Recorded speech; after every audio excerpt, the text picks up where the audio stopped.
It is Friday, May 8th, 2020. Here is your quick shot of news and whiskey.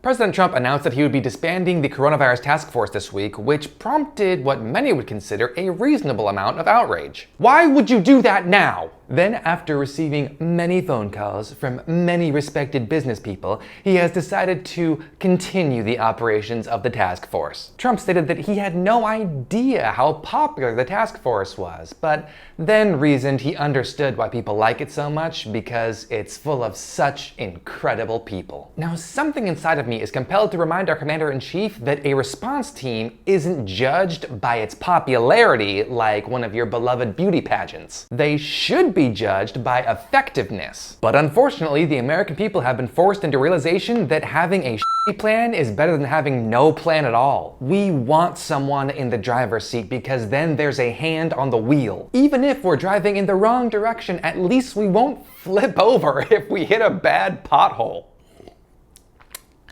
All charges were dropped against Michael Flynn, the former national security advisor who pled guilty to lying to the FBI. Now, if you remember a couple episodes back, Flynn's lawyers had just started pushing some newly unsealed documents that they argued showed presidential misconduct. So I guess what I'm saying here is, if a tree falls in the woods and the person who is holding the chainsaw offers you money to keep your mouth shut and then reminds you that they're holding a chainsaw, is anyone surprised that all of a sudden everyone's like, what tree? I never saw a tree. I prefer the desert.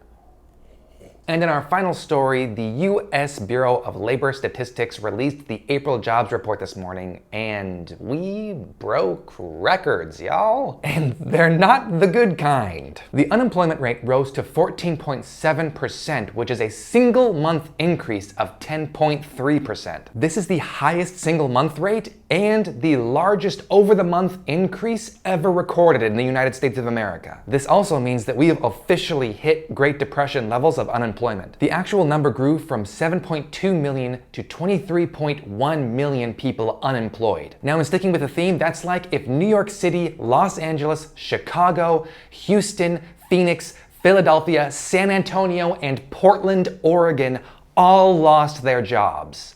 All of them.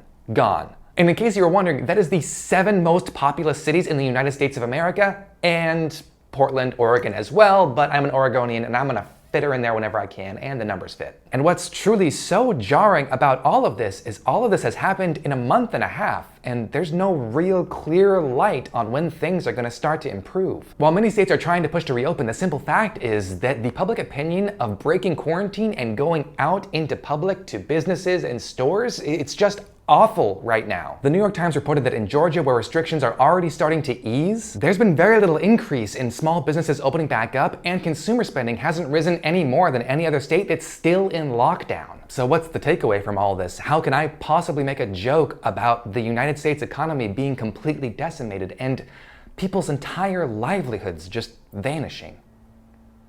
I can't.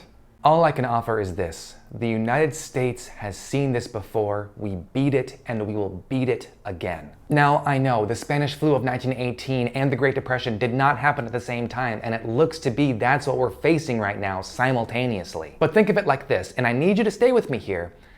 It's like the classic video game, Mega Man. We beat the individual bosses like Gutsman and Cutsman, and now we're facing the Mega Man clone that has all of the powers at once. But we will beat the game, and it'll be the nerds that tell us how.